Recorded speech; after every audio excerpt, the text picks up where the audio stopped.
Hello, Ken. How are you this evening? Dan, I'm fantastic. How about yourself? I am excellent. So tonight, this is your idea. We're talking about doing versus being. Did I get that correct? What is it all about? You got it right. Tonight we're going to talk about doing versus being and how the two can complement each other. And as I was thinking about that, I was about the fact that we're stepping into the and there's a lot about resolutions, goals. All of it seems to focus around what we're going to do. Like, I'm going to make X amount of money. I'm going to increase business by a certain size. Whatever it happens to be, there's a lot of action-oriented stuff. That's great. But there's also this sense of being. And this is one that I think gets missed. Who am I going to be this year?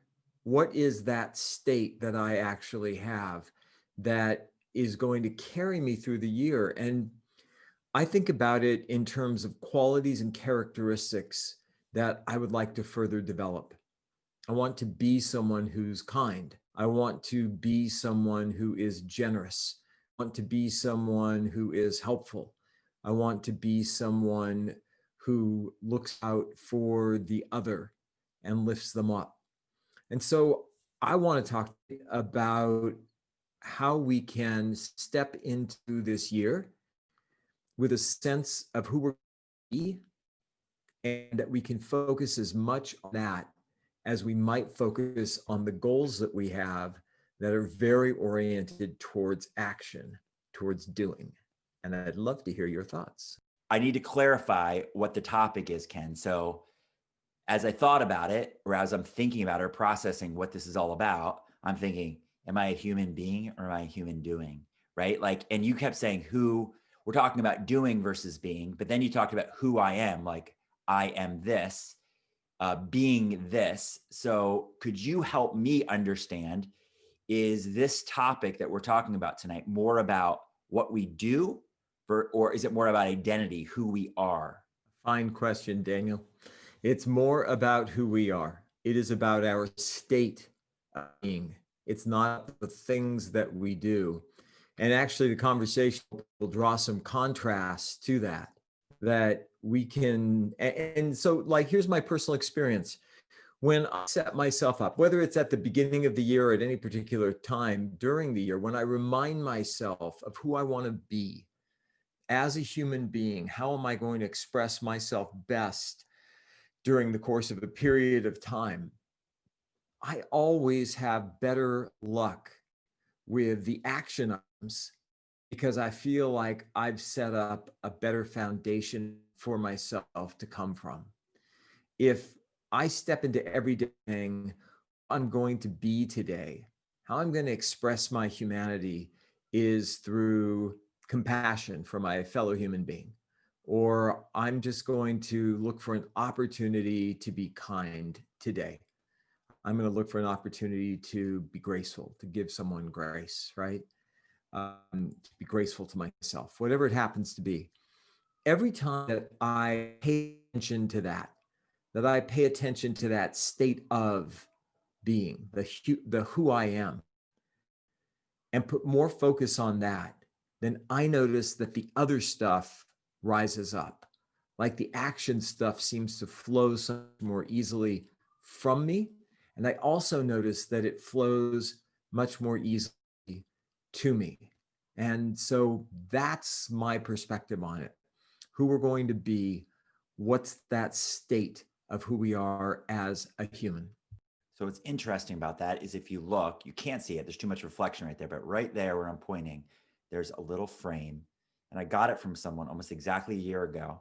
And I thought, what the heck am I going to do with this little frame? So I took the picture that was inside and I flipped it over. And it's just a blank white sheet of paper. And I wrote the words on it. I am, and then am, I am.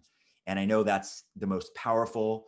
It's in the Bible. It talks about I am who I am, right? And it's like how Jesus describes himself. And that is about our identity, right? Like, who am I, right?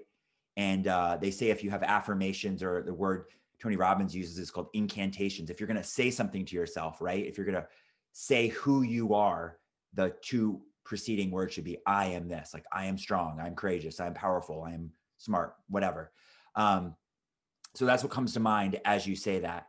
And then I think in terms of the argument about Protestantism versus Catholicism, right? So it's a lot about, Catholicism is a lot about works. And they say, Catholics would say, faith without works is dead. And Protestants would say, you can't earn your way to heaven. It's not about what you do. It's about that you accept Jesus, that he died for your sins. And not to get too religious, but that's what came to mind is, right? Like the difference between doing something to earn who we are, right? To earn our identity, or can we just be that identity, right? Are we our identity because of what we did? Or can we just kind of state our identity? And then we go down so many rabbit holes that make me think to the point of like people going, okay, now I'm a woman, right? Like I state now I'm a woman. So am I a woman because I state that, right? Can you just state something and therefore it is? Or do you have to do certain actions to prove that you are what you are, right? And again, 1,000 rabbit holes I could go down, but that's what popped into my head. All right, so I'll pick one of the holes and we'll explore that one. So in listening to you speak, I think that your actions are given by who you are. So that selecting that being, like declaring that being, who I am is, and I like to personify it. So not I am going to be kind, but who I am is kindness. Who I am is hospitality. To me, that's such a powerful declaration. Who I am is joy. Who I am is happiness, consideration, kindness, whatever it is. But I love stating it in that way. And that's part of my morning routine. That's part of my walk with the dog in the morning, is these series of affirmations that begin with the who I am is. Because I think that the power of that is that it then constitutes my whole being to be kindness. Who I am is kindness.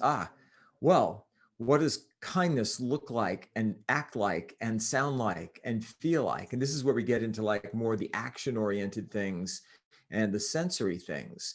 Well, kindness sounds like someone saying, good morning, how are you today? Kindness sounds like someone saying, man, I heard what you're going through with your job. I'm so sorry about that. Let me know if I can support you. You know, kindness feels like a warm hug if we're able to give one, and if not, to give one virtually, but to be there for somebody in that way. So I think it begins with being, that state of being, and then that becomes the thing from which our actions flow. So this is the ultimate chicken or egg question. Are you who you claim to be or who you give your identity to because of what you do? Or do you do what you do because you've claimed it to yourself as your identity? And I've always taken the position, and I got this from Tony Robbins. He says, you are not your behavior, right? And meaning the essence of who you are, if you believe in an eternal spirit, a soul, right? Like this essence without the body, right? Like that you are this thing that's outside of behavior, right? Like you're this thing. So I would say you are not your behavior. But then there's a book, it's called So Good They Can't Ignore You. And in it, they try to answer the question of passion. And they say, find your passion. You know, that's a common thing that coaches will tell you, or any person who's trying to give you advice, right? Like, find your passion and you'll never work a day in your life. Like, do what you're passionate about. And that thing about finding passion, it's almost like, I need to discover this thing I'm passionate about. And in the book, So Good They Can't Ignore You, they say in studying, this is their thesis, in studying all these high performing people, that you would say, well, clearly they're passionate about the thing that they're high performing in, that they would actually say, no, it actually became their passion when they became so good at it. It was almost like they noticed a skill or they had an interest, and then they did it so much that it became their passion, right? Like I'm passionate about it because I already had some predisposition or talent. And then I enjoyed myself doing it. So I got so good, like I couldn't be ignored. I was like a pro. I was one of the best. And so my passion like was developed through the practice or through the doing versus I not like I found something and then did it. And then what also comes to mind is there's a common phrase, fake it till you make it. And then I really like, I think this is in Atomic Habits or one of those books that says, fake it till you become it. And it's really saying that if you want to affirm something like, I am smart, right? You could start by that, go on your walk or say that affirmation or have part of your morning routine saying to yourself, I am smart, I am smart, I am smart. And then you could start living up to the statement you make, like doing smart things. But what's first? Can you just do smart things and then realize, you know what? I'm actually smart because you did enough smart things that you can claim the identity, like you earned the identity through your actions? Or I believe both to be true, or can you actually just affirm I am smart, even though you're like, I don't do many smart things, but you keep saying it enough. You're almost like you're convincing yourself, you're faking it mentally till you start to manifest it in reality. You start to do smart things. And then you're like, see, maybe I am smart. And then you keep saying to yourself, I am smart, I am smart. And then you notice the smart things you do. And it becomes like you're faking it mentally in your head until it becomes your reality. You fake it till you become it. I think that all of it fits. And, I was thinking about the phrase, in order to form a more perfect union, because why not open up another possible door for us to walk through? So the notion of, and I love this, on the historians that reflect on the founding fathers' use of the phrase, in order to form a more perfect union, talk about it from this perspective of being aspirational. They knew they weren't forming a perfect union, not by a long stretch, but there's an aspirational nature to it of what you can live up to. And I would say that those affirmations, like to use example, Dan, smart, who I am is smart, who I am is intelligent, to be doing that every day has to be accompanied by something that helps you to live up and into that aspiration. I don't know that you can just say who I am is intelligent and then step in front of a car and, hope for the best. I don't think it's going to work. So I think what we're saying is that if you take on this, who I'm being, like who I'm is kind, then you can't, ignore the elderly lady that trips next to you and falls and walk by her. You have to help her back up. You have to see if she's okay. Why? Because a person who's declared their being to be kind, like their essence to be kind, would take that kind of an action. That action then flows from it. Who I am is intelligent. Who I am is smart. To use your example, well, you have to give some thought to, well, what kinds of things would someone who's intelligent or smart be doing? What kinds of choices might they be making? Same thing, I think, for any of those other states of being that somebody wants to choose. You pick something, you affirm it on a regular basis, but then you have to ask yourself, what actions would accompany that state of being? So from my perspective, this is like, how do we best set ourselves up to be that, so that the actions that flow from it reinforce it and help us to live into that aspiration that we have for ourselves? I really like this definition of self-esteem, where they say self-esteem is the ability to trust yourself. Self-esteem is the ability to trust yourself. So like when you say you're going to do something, you do it. And this aligns well with what you're saying, which is when you have affirmed an identity for yourself, like you've done some reflection, you're like, I am smart or I'm kind, right? Then your ability to then do kind things for others, it like gives you that self-esteem. You're like, like I'm correct. I trust myself. When I tell myself I'm a kind individual and then I do a kind thing, I'm like, see, I am a kind individual. Like affirms back to me what I believe about myself or my identity. And then I think about Carol Dweck and mindset, right? Fix versus growth mindset. And I think this is important here is that your identity is not fixed. So whatever you've affirmed, if you've done any self-reflection, any sort of therapy, any sort of journaling, and you've come to these, I'll say conclusions, right? You're like, this is who I am, right? This is my identity. And you've kind of written out these things about who you are, like your traits and characteristics and talents or whatever.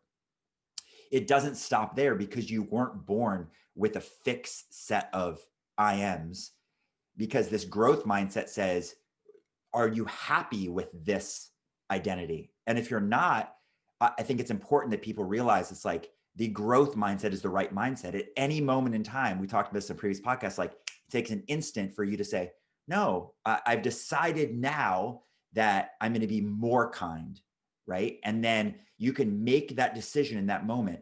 And then you can live up to that identity that you decide to adopt. So you could say, now I'm going to be extra kind, more kind to people. I'm going to be a loving individual to all people. And then just by saying that, and then maybe adding that to your morning routine of what you say to yourself or reminding yourself in some form or fashion of what you're trying to live up to, that new identity, then you can prove to yourself, you can give yourself that self-esteem that it affirms back to you. See, I did a really kind thing for that person. And maybe you go out of your way to be extra kind. And then it's like a self-fulfilling prophecy. You're literally affirming it till you become it, till that becomes your new identity. But I think it's important for people to realize it's like where you are today is not where you have to be, because at any moment, adopt a new identity, give yourself a new affirmation, and then live up to that affirmation. Yeah, and who we are today cannot be fixed. I mean, as much as we talk about growth versus fixation, just by virtue of the fact that several minutes have passed since we've begun this conversation, Dan, you and I are different people than we were a few minutes ago. The people who are listening to this are different people than who they were a few moments ago. But I love that notion of like, if we declare ourselves to be something, who I am is kind, and then I go out and I do a kind act, it's like that wonderful feedback loop, right? What it says back to us is like, wow, this isn't just an affirmation. I helped up that lady who took a trip and I made sure she was okay and that her, kids were with her and she was going to be fine. I really am being kind. Who I am is kindness. And so it reinforces it and it becomes more natural. In essence, it might be because I've worked with too many law firms, but we're building evidence, right, for this proclamation that we've made. Who I am is kindness. That's a big statement when we talk about our being. Who I am is joy. It's like, what's a joyful person do? And when you do something that spreads joy or something that indicates that what you are saying, what you're affirming is more than just words on a walk in the morning, something happens. It starts to feed back to you over and over and over again. And suddenly it feels natural. Of course, who I am is kindness. That's what I do. Look at all these examples of the things that I've done. There's the evidence for my state of being. And that's why I think that notion of growth that you mentioned is so important, that we grow into it by declaring it and then by simply acting on it so that aspiration becomes fulfilled. And Ken, you know this, but I'm a certified hypnotherapist for people listening who didn't know that. And the only relevant point to the audience is that a little brief lesson on your brain is that in your subconscious mind lives what we call our identity. So it's literally like the history of our life, like all of our life experiences live there. There's a record of them, whether we can easily recall them or not. So in life, as we go through life, we're literally, our conscious mind is doing a quick Google search. It's literally asking our brain, like, is this good for me or bad for me? Am I going to be good at this or bad for this? Like, what's my history of this? And it just references like, should I or should I not? And it's based on that history. And so your identity literally is just a formation of reference experiences that build up over time. So two different beliefs about yourself, two different identity points can be in conflict and can live in your subconscious mind at the same time. And So when your brain is asking, like, I don't know what to do here, it really gives preference to the one that has more experiences. So the short of it is, I always tell people in coaching, I say, there's a saying, there's two sayings. One is, good things come to those who wait. And another one is, he who hesitates is lost. And they can mean completely different things. And I say, which one's true for you? And it depends. It's whatever you have more experiences for, because in some cases you've seen an opportunity and you've moved quickly and seized it. And then you're like, see, right? He who hesitates is lost. Like, I got that before someone else could get it. And I took advantage of an opportunity. Another time you were patient. And you're like, I'll let someone else have that. And you were patient and something else better came about. And you're like, see, good things come to those who wait. So both can be true. And then you could say, I'm either a patient person or I'm an action taker, right? Like, I take quick action. And so both can be part of your identity. But in a moment where there's something new in front of you and you're going, I don't know, should I go for it or not? Your brain literally just has this like really quack reference to your subconscious mind and goes, which one have I have more experiences with? So the way that we work with clients to create new experiences is a lot through this exact concept that Ken and I are talking about, which is creating your internal dialogue, right? And Ken gave an example of that. So on his morning walk, he can say things to himself, affirmations. You can say things to yourself in some sort of meditative state, or if you had a hypnotherapist to work with you, he could lead you into this hypnotic state, which is a brainwave state that allows you to speak more to your subconscious mind, to allow it to sink in faster. What's called a habit accelerator, simply because we can create reference experiences.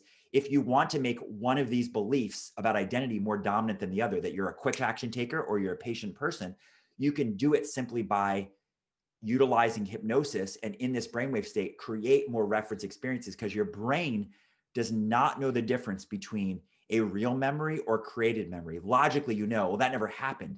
But as you imagine it, as you rehearse it or think about it in your head, it feels just as real as you try to recall a memory. So anyway, a tool that's available to people, if you have a local person to work with, if you want to work with someone remotely, hypnotherapy, or utilize something like meditation or like self-hypnosis to talk to yourself. But the more you're in a calm, relaxed state, the more it sinks in, and it sinks into that subconscious mind that stores what we call your identity. So I set 5 minutes aside every day for that practice of creative visualization, because and it's 5 minutes of calm. Phone is off. I'm not office near the living room. Everything is peaceful. And in that time, and to your point, mind doesn't know. When you create something, whether it's quote real or not, the fact that we're creating it makes it be real for us. And so there's an opportunity in that practice of meditation for people to utilize that, to visualize as well. I think there was a lot in what you said this last round as well. We do go back in our minds to those things that we have the greatest familiarity with. If we look at that, and the thing that really stuck out to me, Dan, was the whole, is it good, is it bad for me? You know, I go back to that notion of this is our primal nature. Is it safe? Is it dangerous? Is it good for me? Is it bad for me? Will I succeed or won't I? Will I be accepted or be rejected? It's these very, very clear binary choices happen, and it's split second stuff. And we tend to move away from those things that we think are not going to serve us. That's the survival mechanism. It's what got us here over the past, 35,000 years or so.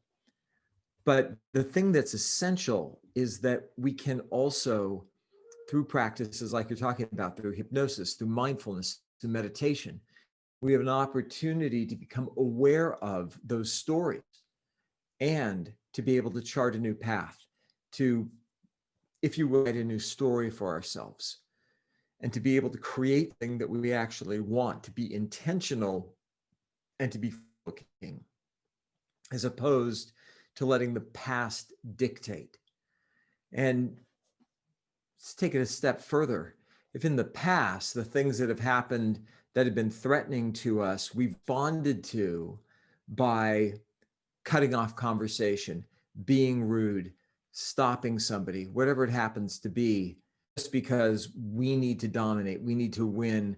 We don't want to risk whatever we're perceived is at risk. If that's what we behaved before, we have a chance to write a new script going forward. We have a chance to say, you know what? Strength and vulnerability can go hand in hand. It doesn't have to be the way it's been. It doesn't have to be the way it was. I can create something new and step into it. And one of the ways to do that is back to the beginning of the conversation, this notion of who we're being. Who do you want to be? Who do you commit yourself to be during the course of the day? And in that process, you can move towards a future. And that future gets created step by step and action by action that you take so that those actions are congruent with who you've declared yourself to be. And I'm all about one day at a time. So if I could give everybody one action step that they could take, write your own I am statement. Just write one and just start tomorrow. Whenever you're hearing this, start the next day and just write on a sticky note or whatever you use. Maybe put it on the cover of your phone, replace the picture you have now with an I am statement, and you choose what that is. It could be I am kind, I am smart, I am loving, I am whatever's relevant to you. And start with one and then just like put it places, maybe put it multiple places in your house or your office or wherever you look. If it's on your phone screen, every time you look down at your phone, it should pop up, right? And you should see it. I am kind. And then just when you see it, just say it, right? And then just start there. Start with one statement, one I am statement, and take it one day at a time. If you like, that was good, you could continue with that one statement, or you could choose a different one. You maybe have your statement of the day every day, this I am statement, and then it just kind of gives you your little reminder, and just see how it works for you. But take it one day at a time. Start with one and start tomorrow, and then just see how your life changes simply by saying this I am statement. And you can decide if it changes what you do because you say who you are. The proof is in the pudding. The proof is in, outcome of this. And I think I can say, based on my own experience of having done this for years, that when I commit to it and when I'm consistent with it, consistent at least on a daily basis, I like to do kind of a morning, noon, night routine where I have a reminder pop up for myself. When I'm consistent with it, actions then follow. Those actions reinforce the affirmation. Affirmation becomes stronger, and it just perpetuates itself until it's natural. I don't have to plan a time to do it because it becomes ingrained in who I am.